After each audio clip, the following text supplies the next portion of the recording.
শোন রাজু, আজ 5 বছর পর আমার কলিজার টুকরা আমাদের আদরের ছোট বোন মায়া বাড়ি ফিরছে। বাজারে যত ভালো ভালো মিষ্টি আছে সব 10 পিস করে নিয়ে আসবি।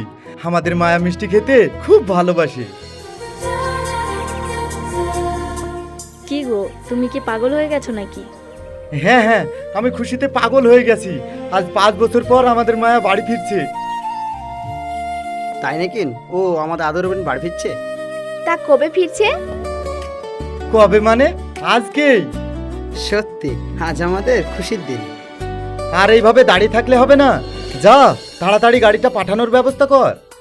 আমি এক্ষুনি ড্রাইভারকে বলে দিচ্ছি ভাই। আরে তোমরা এখানে দাঁড়িয়ে দাঁড়িয়ে কি করছো? যাও তাড়াতাড়ি ভালো মন্দ রান্না করো।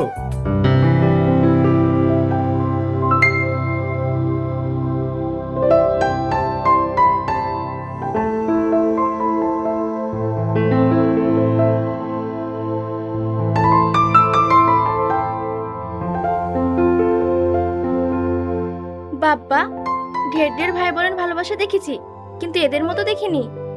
শুনেছি খুব ছোটবেলাতেই আমাদের ননদটাকে রেখে শাশুড়ি মা মারা যায়। তারপর থেকে দুই ভাই মিলে কোলে পিঠে করে বোনটাকে মানুষ করেছে।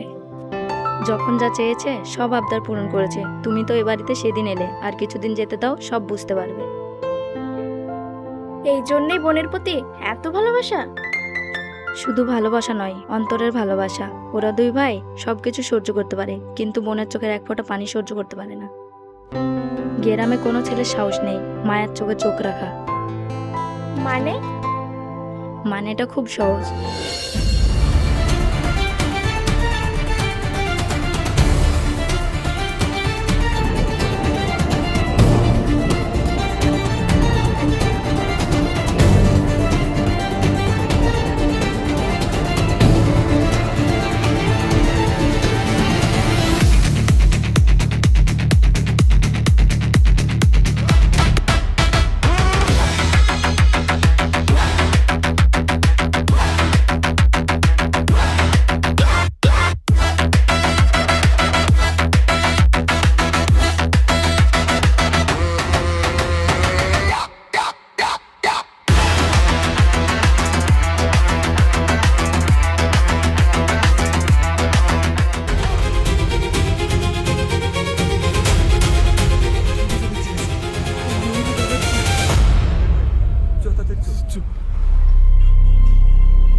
সমাজ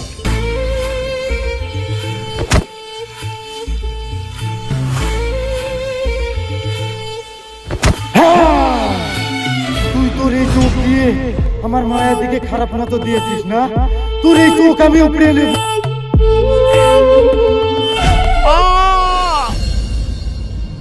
সেদিনের পর থেকে গ্রামের কোনো ছেলে আমাদের মায়ের পানে চেয়েও দেখে না।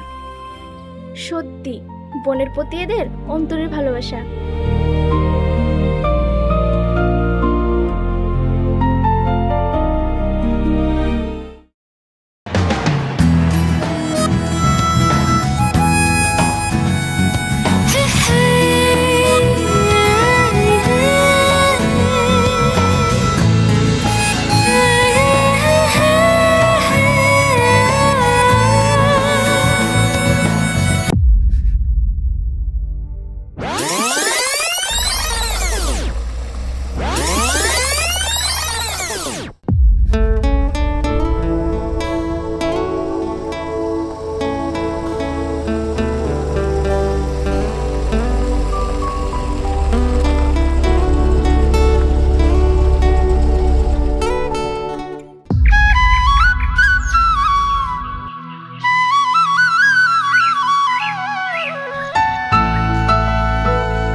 আসতে কোনো অসুবিধা হয়নি তো?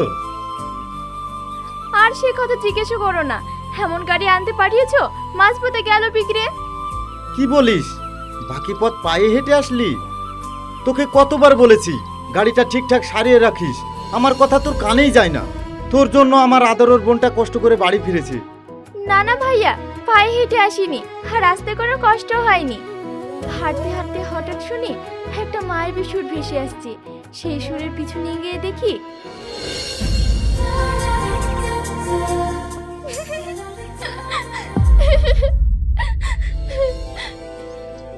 কে আপনি? আপনাকে তো ঠিক চিনতে পারলাম না। আমি এই গ্রামেরই মেয়ে, শহরে থাকি। 5 বছর পর গ্রামে ফিরলাম। আপনি তাহলে রায়বাড়ির আদরের মেয়ে? আপনার কথা অনেক শুনেছি। আপনি এখান থেকে চলে যান, না হলে আমার বড় ক্ষতি হয়ে যাবে। কেন? তোমার ক্ষতি হবে কেন? আমি শুনেছি আপনার ভাইদের কথা। আপনার চোখে চোখ রেখে যদি কেউ কথা বলে, তারা নাকি তার চোখ তুলে নেয়। হাসছেন যে? তো হাসবো না, তোমার কথা শুনে হাসি পাচ্ছে। এই ধরনের কাজ আমার ভাইয়েরা করতেই পারে না। আমি যেটা শুনেছি সেটাই বললাম। আমার মা বলছিল। কি বলছিল তোমার মা? এই যে রায়বাড়ির মেয়ের দিকে কেউ তাকালে তার চোখ তুলে নেয়। গ্রামের কেউ ভয়ে রায়বাড়ির মেয়েদের উপরে চেয়েও দেখে না। আরে রাখো তোমার আজগুবি কথা। তবে যাই বলো, তুমি কিন্তু খুব সুন্দর বাঁশি বাজাও। তোমার বাঁশি সুরে একটা আলাদাই অনুভূতি রয়েছে, যে একবার শুনবে সেই মুগ্ধ হবে। সত্যি? আমি এই কথাটা আমার মাকে বোঝাতে চাই, কিন্তু আমার মা বোঝেই না। সব সময় বলে পাগলের মতো বাঁশি বাজিয়ে কি করে বেড়াই। যাক, অন্তত আপনি তো আমার অন্তরে ভালোবাসার অনুভূতিটা বুঝতে পেরেছেন, এতে আমি অনেক খুশি। ম্যাডাম, গাড়ি সারানো হয়ে গেছে, আসুন। আসি, আবার দেখা হবে।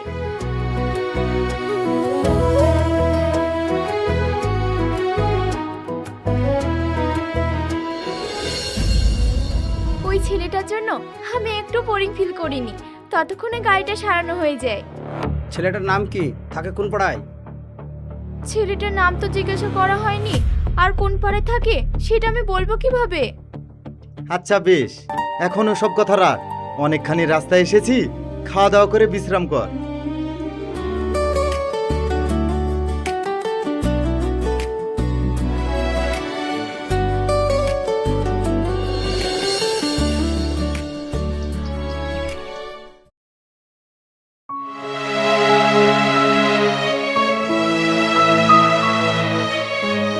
আজ আসুক, ঠ্যাং ভেঙে বাড়িতে ফেলে রাখবো।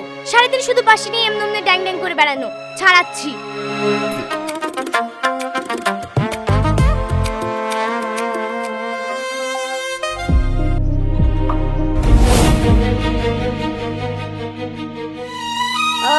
মা লাগছি তো, মা ছাড়ো। আগে বল, এতক্ষণ কোথায় ছিলি? আগে কানটা তো ছাড়বে, তারপরে তো বলবো। রোজকার মতো আমি আমার জায়গায় বসে বাঁশি বাজাচ্ছিলাম। হঠাৎ করে একটা মেয়ে আমার বাঁশির সুর শুনে আমার কাছে আসে। আমার বাঁশির সুরে দূর আকাশে হারিয়ে যায়। তারপর আমি তাকে দেখি, সে আমাকে দেখে। আমার বাঁশির সুরে একটা আলাদাই অনুভূতি রয়েছে, অন্তরের ভালোবাসা। হ্যাঁ, আমি বলিনি মা, ওই মেয়েটাই আমাকে বলেছে। অন্তরের ভালোবাসা না ছাই, ওই মেয়েটাও নিশ্চয়ই তোর মতোই। মেয়েটাকে জানো মা? রায়বাড়ির মেয়ে। কি বললি? আরেকবার বল। হ্যাঁ মা। তোকে আর কতবার বলবো, ওই রায়বাড়ির মেয়েদের দিকে যারা তাকায় তাদের চোখ তুলে নেয়। আমার কোনো কথাই কি তোর কানে যায় না? তোকে নিয়ে আমি কি করি বলতো? তুমি খামোখাই ভয় পাচ্ছ মা। আমি তো ওই মেয়েটার কাছে যাইনি, ওই মেয়েটাই আমার কাছে এসেছিল। ওই বড় লোকেরা তারা তাদের নিজেদের দোষ খুঁজে পায় না, অপরের দোষটাই খুঁজে পায়।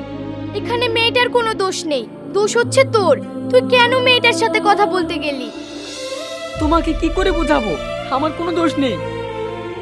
তোকে আর বোঝাতে হবে না।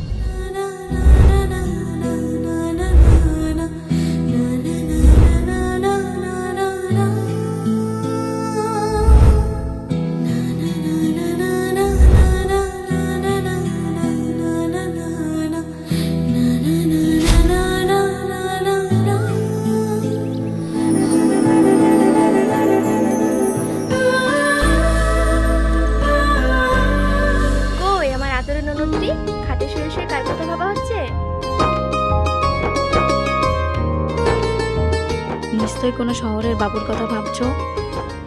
কি যে বলো না ভাবি, সেরকম কিছু না।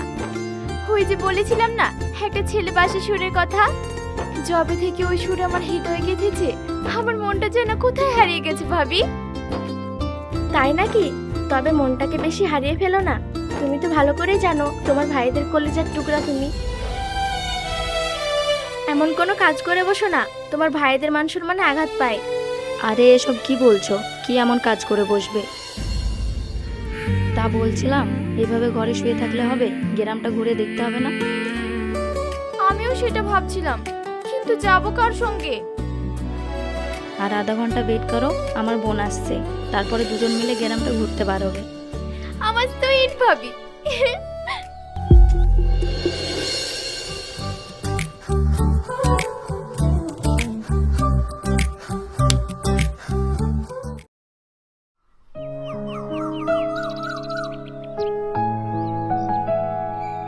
এদিকে কোথায় যাচ্ছি আমরা? আরে চল না, গেলেই বুঝতে পারবি।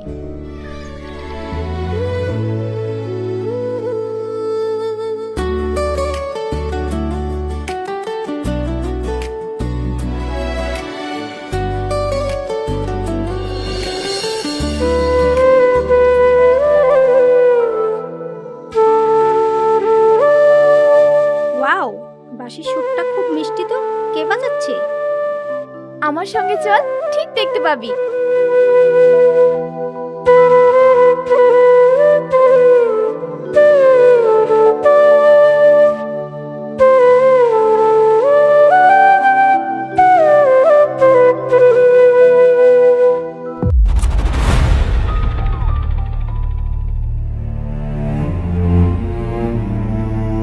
কি হলো তোমার? বাঁশি না বাজিয়ে চলে যাচ্ছ যে? যবে থেকে তোমার বাঁশির সুর শুনেছি, আমার অন্তর নাড়া দিয়েছে। মনে হয় যেন তুমি বাঁশি বাজাবে, আমি তোমার পাশে বসে সেই বাঁশির সুরে মতহারা হয়ে যেতে। আমি কত আশা করে এসেছি তোমার বাঁশির সুর শোনার জন্য। সব আশা তো সবার পূরণ হয় না। আমি আপনাকে হাত জোর করে বলছি, আপনি এখান থেকে চলে যান। সেদিন তো তুমি খুব সুন্দরভাবে কথা বলছিলে, আজ হঠাৎ তোমার কি হলো? সত্যি কথা বলো তো, তোমার কি হয়েছে?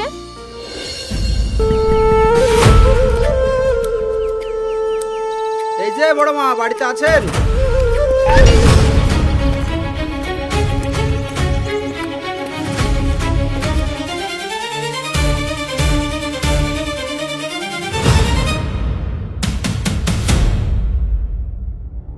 কি হয়েছে বাবু?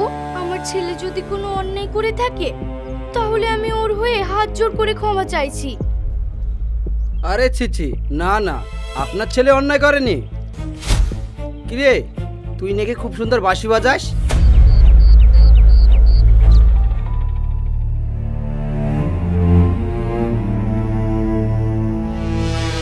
আমার বড় ভাই তোর জন্য টাকা পাঠিয়েছে, এই নে ধর।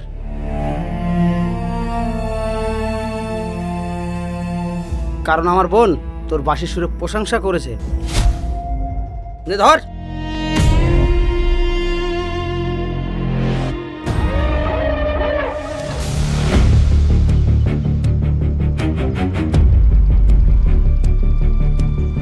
আরে একটা কথা কান খোলে শুনে রে, আমি চাই না তোর মতন একজন বাঁশিওয়ালার প্রশংসা আমার বোনের মুখ থেকে শুনতে। ভুল করেও আমার বোনের ছায়া বাড়াবি না, আর যদি বাড়াস এই পৃথিবীতে তুই আর থাকবি না, শুধু তোর বাঁশি পড়ে থাকবে। বড় মা, আপনার ছেলেকে ভালো করে বুঝিয়ে দেবেন।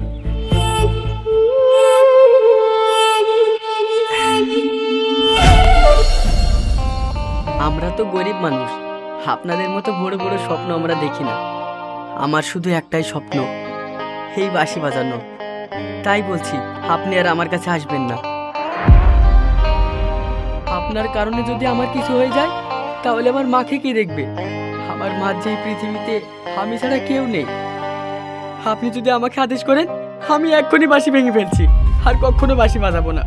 অনুরোধ শুধু একটাই, আপনি আমার আর কাছে আসবেন না। আরে না না, আমার জন্য তুমি তোমার অন্তরের সুর কেন নষ্ট করবে? আমি শুধু এসেছিলাম তোমার বাঁশির সুর শোনার জন্য।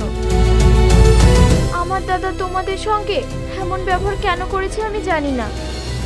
আর জানতেও যাবেন না, না হলে আমার ক্ষতি হয়ে যেতে পারে। আপনি এখান থেকে চলে যান।